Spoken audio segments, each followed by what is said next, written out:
This is Dan Max, the trading agent. This is a stock trading and recap channel that I wanted to share to the masses. In a probability game, there's no certainty. Here are my insights and predictions. Hello, friends. This is Dan Max, the trading agent. It is, wow, Halloween, October 31st, 2021.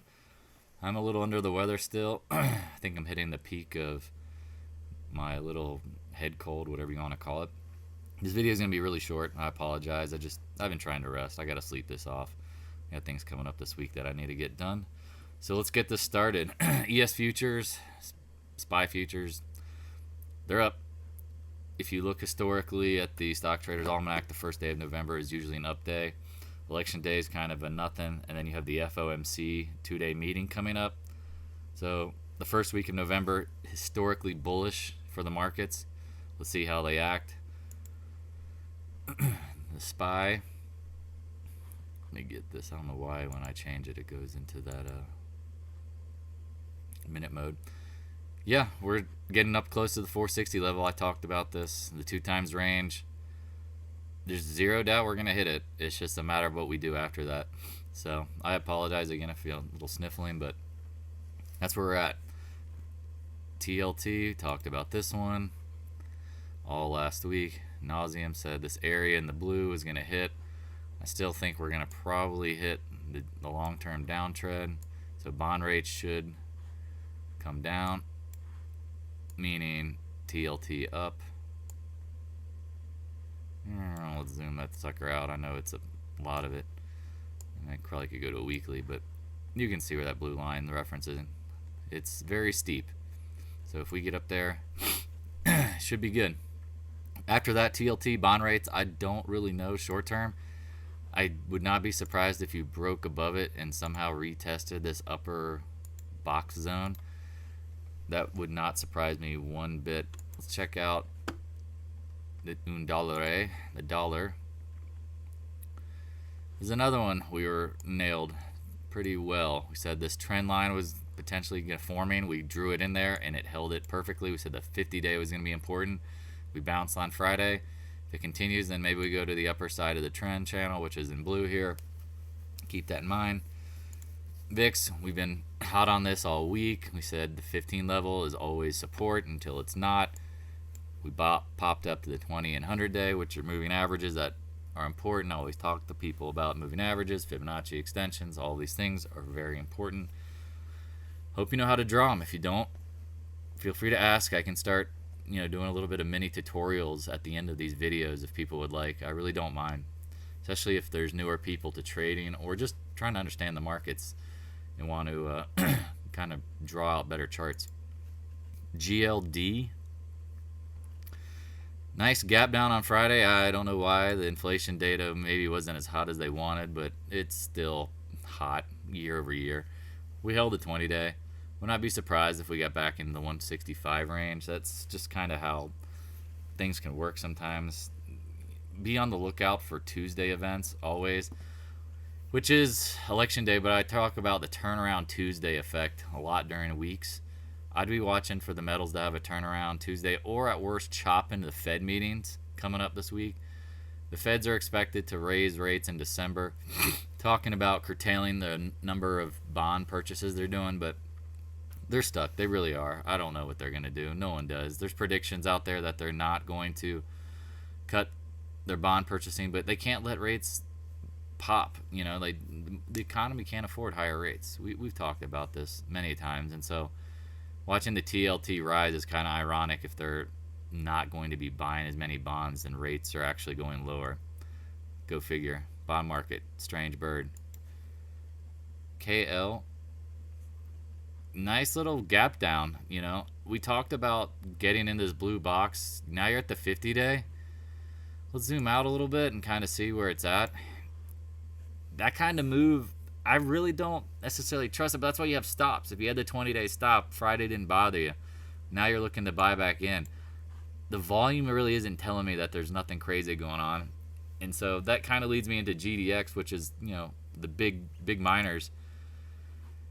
I'm talking about this for a while. It looked okay. Well, we hit the 200-day area. We were holding around here. Now we gapped down to the 20-day. good friend Swing Jam, who's on our Discord board, drew this up this weekend, and I totally agree with him. I think this is down move, pop, and here's the retest. This is a bear trap, shorting down here. The volumes, as he's pointing out, same thing I see. They're very low as they drop.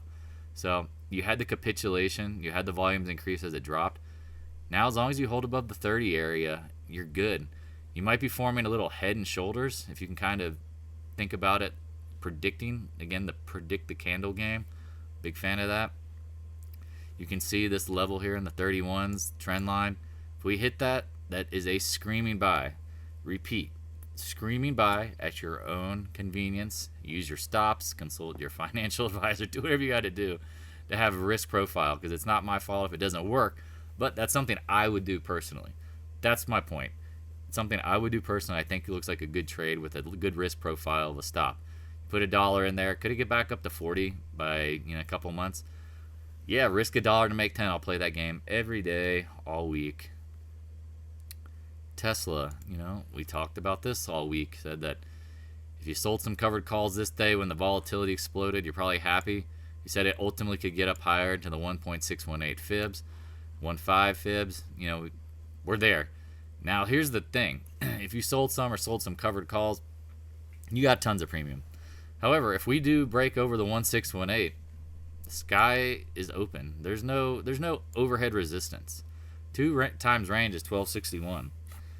Well, again, when you're making new highs and there's no resistance, you have to use the fibs as your kind of market tester. Not tester. My brain's not working that well. I'm feeling a little under the weather.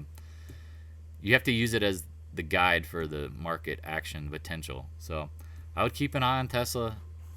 At this point, this exhaustion and gap and all this stuff, it looks toppy-ish. With the VIX at the 15 level, and this, it can continue. If the VIX starts turning over, I would not be surprised if Tesla gets the hammer and pulls back. How deep, how strong, it just depends. If bulls make money, bears make money, pigs get slaughtered. A slaughtering could be coming, but again, it's all relative where you bought. If you bought in the 500-600s, you're not too worried about it. But this is where it's great. If you trade in the mindset of probabilities, you're also not an all or nothing trader. Meaning, if the probabilities say we're probably going to go lower and that probability is 30 or 40%, well, then in your mind you take off 30, 40%. You say, all right, well, if it's going to drop some and I am all in, then I can't buy the dip. Well, when you start pulling back, using your probabilities in your head, and you try to sell as close to the highs as possible, again, you're never going to get the exact price. If someone's telling you they know exactly where something's going to turn around all the time, ignore them and run the fuck away. Here's an example of Tesla, something where if I own some, I'd be trimming some the more it runs, because this move is the parabolic blow-off. Parabolic blow-off followed by chop and drops. That's just how the market is. You're sucking in idiots, and I hate to call people idiots who are buying here, but short term, that's you are chasing. You aren't the smart person who's buying the dip. That person is chasing right now, and chasing doesn't always get paid, depending on your time frame. I'm more of a longer term trader. I tell people that. Short term, you could be right chasing here in the 900s. You clearly were, but if you're gonna hold it and hold it and hold it and hold it, you better get to that 2 times range, because if it doesn't, just be on the lookout. Don't assume you're always right. Have a plan. Know what happens if the shit hits the fan. Letter X, the W pattern. We talked about this all week. We had great earnings. It gapped up on Friday. Nice continuation. Looks like you have a solid build, base, continuation gap. You're going to get up to the 30s at some point. Finally, roadblocks, so I can save my throat and my voice so I can talk. We're right at the downtrend. It looks like we're about to break out. The volume isn't fantastic. I'd like to see more around the, I don't know, that's 200 million shares, or it's so small. 20 million shares kind of volume just to get out of there. And if we can do that, I really think you might have a continuation move. And this thing has been basing. I tell people, the longer you base, the bigger the move. Everybody who's been holding here has gotten chopped to shit. They've given up, or they're just not going to do anything. You retested down here. You've been buying. Now it's a breakout. So just keep that in eye. If it does break out, it's going to be a big move. Here's an example previously. Chop, chop, chop, chop, chop, chop. Wham! You go from 63 to a $1.05, $1.04. If you project this one out, I would be willing to say you get somewhere into the 116 to 120 range. Not a bad move if you bought at 84. It's still 40 points. I know it's not as good as buying in the 70 range, but a base breakout is different than a chase of a pop. Let's just keep that in mind. We're going to go into more about this as time goes by. Please like, subscribe, comment, and really comment. If you have legitimate questions, I'm going to try to answer them. I tell people this all the time. I will legitimately try to answer every question you have. I apologize if I missed some stuff this weekend. I've literally been in bed, and I didn't even do too much to review other than the basic stuff I'm looking at. Usually I have on my other computer that most of you know, we're good friends, and I have 8 screens. I can see all this stuff. I have all the sectors divided up by all the leaders, and usually I go through them all during the weekend, and I didn't have the time. So I was just going to keep it simple here. We'll get deeper into the weeds this week. Thank you again for all your support. I appreciate it. Dan Max, the trading agent, signing out. Thanks for watching. Please subscribe if you like the content. Also smash the like button, share with your friends, and add a comment. If there's a topic or stock you'd like me to give you insight about, let me know in the comment section. I'll do my best to answer your question. Thanks.